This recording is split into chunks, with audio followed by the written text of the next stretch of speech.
कांग्रेस के इख्तिदार को रोकने बीआरएस को मजलिस और बीजेपी की तायद। राहुल गांधी का इल्जाम, केसीआर हुकूमत को बेदखल करने खवातीन से तायद की अपील। कांग्रेस कायद राहुल गांधी ने इल्जाम आयद किया है कि तेलंगाना में कांग्रेस को इख्तिदार से रोकने बीजेपी और मजलिस बीआरएस की मदद कर रही है। तेलंगाना में इंतखाबी मुहिम के तीसरे दिन मुंतहनी की अम्बटीपल्ली गाँव में राहुल गांधी ने कल खवातीन के जलसे आम से खिताब किया। उन्होंने कहा कि कांग्रेस पार्टी जमींदारों की हुकूमत को बेदखल करके अवामी हुकूमत तश्कील देना चाहती है, जो अवाम की तरक्की और भलाई के काम अंजाम देगी। उन्होंने कहा कि असेंबली इंतखाबात में कांग्रेस का मुकाबला बीआरएस से है, लेकिन मजलिस और बीजेपी कांग्रेस की कामयाबी को रोकने की साजिश करके बीआरएस की मदद कर रही है। उन्होंने अवाम से अपील की कि वो बीजेपी और बीआरएस की साजिश का शिकार हुए बगैर कांग्रेस की मुकम्मल तायद करे, ताकि तेलंगाना में हकीकी अवामी हुकूमत तश्कील दी जा सके। राहुल गांधी ने कहा कि केसीआर की जेर क़यादत जमींदारों की हुकूमत ने अवामी खजाने को लूट लिया है। कालेश्वरम प्रोजेक्ट का हवाला देते हुए राहुल गांधी ने कहा कि प्रोजेक्ट की मालियत में मुसलसिल इजाफा करके 1 लाख करोड़ की चोरी की गई है। प्रोजेक्ट से अवाम को फायदा नहीं हुआ, बल्कि केसीआर और उनके खानदान को फायदा पहुंचा है। उन्होंने कहा कि कांग्रेस कारकुनों ने कालेश्वरम को बीआरएस का एटीएम करार दिया है और वो इससे इत्तेफाक करते हैं। उन्होंने कहा कि कालेश्वरम को बीआरएस के एटीएम के बजाय केसीआर का एटीएम लिखा जाए। उन्होंने कहा कि तेलंगाना को कर्ज से निजात दिलाने हर खानदान 2040 तक सालाना 31,500 रुपए अदा करेगा। उन्होंने कहा कि खवातीन तेलंगाना को मुस्तकबिल के मुहाफिज है और कांग्रेस ने बरसरे इख्तिदार आने पर उनकी भलाई के लिए मुख्तलिफ फैसले किए हैं। केसीआर हुकूमत ने 9 साल में जितनी रकम लूटी है उसे अवाम के अकाउंट में जमा किया जाएगा।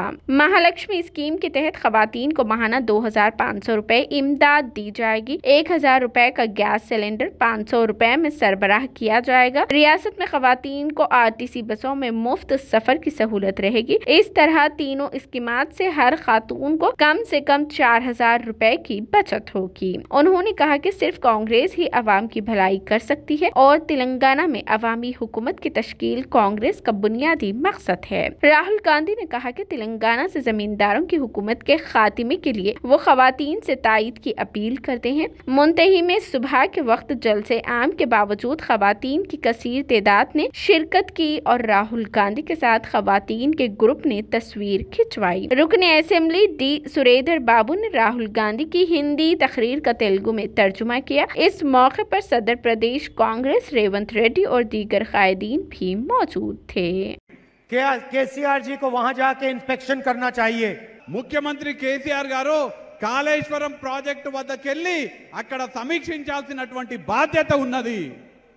वहां कालेश्वरम प्रोजेक्ट के जो बराज के खंबे हैं एक के बाद एक गिर रहे हैं।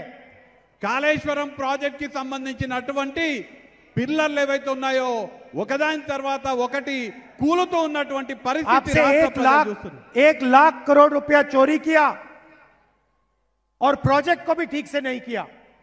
మన దగ్గర 1,00,000 రూపాయల ధనాన్ని మన దగ్గర దోచుకొని ఒక్క ప్రాజెక్ట్ ని కూడా సరిగా కట్టలేకపోయినారు और तेलंगाना को कर्ज में मिटा दिया।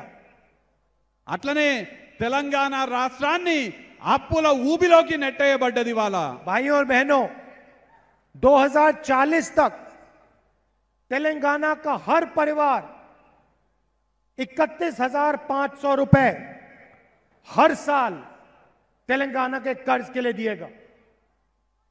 2040 సంవత్సరం వరకు తెలంగాణ ప్రజలపైన 1,00,000కు పైగా అప్పు ప్రతి తెలంగాణ బిడ్డపైన ఉన్నది। इसको कहते हैं दोराला सरकार। దీన్ని దొరల ప్రభుత్వం అని అంటారు। हमने भी सरकार चलाई, हमने भी प्रोजेक्ट्स किए। మేము కూడా ప్రభుత్వాలని నడిపినాము, మేము కూడా ప్రాజెక్టులను నిర్మించినాము। नागार्जुन सागर, प्रियदर्शनी जुराला, श्री राम सागर, सिंगूर प्रोजेक्ट, कोई शिकायत नहीं आई। నాగార్జున సాగర్ ప్రాజెక్టు, దూరాల ప్రాజెక్టు, సింగూరు ప్రాజెక్టు అన్నీ కూడా కాంగ్రెస్ ప్రభుత్వంలో కట్టడం జరిగింది। हमारी सरकार थी दलितों को आदिवासियों को, पिछड़ों को हम उनकी जमीन वापस देते थे। మా ప్రభుత్వంలో దళితులకు, గిరిజనులకు, బడుగు బలహీన వర్గాలకు భూమిని ఇవ్వడం జరిగింది। लाखों गरीब लोगों को हमने जमीन वापस दी। లక్షలాది మంది పేదలకు భూమిని తిరిగి ఇవ్వడం జరిగింది। कांग्रेस पार्टी से और इंदिरा गांधी जी से इसलिए आपका इतना गहरा रिश्ता है। కాంగ్రెస్ పార్టీతో, ఇందిరమ్మతో ఆ కారణం చేతనే మీ అందరికీ కూడా అంత అవినాభావ సంబంధం ఉన్నది। और दोराला सरकार क्या करती है? ఆపోజిట్ గా దొరల ప్రభుత్వం ఏం చేస్తున్నది? धारिणी पोर्टल के माध्यम से गरीबों से उनकी जमीन छीनने का काम करती है।